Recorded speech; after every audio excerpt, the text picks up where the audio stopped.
video reaksi panik Gubernur Lampung Arinal Junaidi saat ada warga yang ingin mengadu pada Presiden Joko Widodo pada Jumat 5 Mei 2023. Arinal sampai setengah berlari dan memberikan isyarat dengan lambaian tangan pada warga tersebut. Dalam video, seorang pria berkaos PDI Perjuangan awalnya berjalan mendekat lantaran ingin mengadu dan berbincang dengan Presiden. Namun belum sampai di dekat Jokowi, langkah pria itu terhenti karena dihalangi Arinal. Sambil tertawa dan melambaikan tangan, Arinal bak memberi isyarat agar pria itu tak mengadu pada Jokowi. Warga itu pun urung berbincang dengan Jokowi hingga kemudian terlihat mundur kembali. Warga tersebut rupanya ingin mengadu pada Jokowi di jalanan yang baru saja diperbaiki, sudah banyak yang rusak lagi. Ia mengatakan bahwa jalanan tersebut sudah 20 tahun tak dibenahi sejak masa jabatan gubernur terdahulu hingga masa jabatan Arinal Junaidi.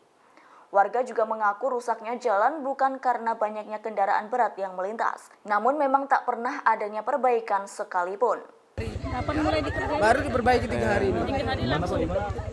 Di mana? Baru diperbaiki kapan? 3 hari ini, berarti Sebelumnya sebelum, iyalah segini. Sebelumnya lebih Itu parah. lubangnya segini. Tuh kan, belok ke sana itu.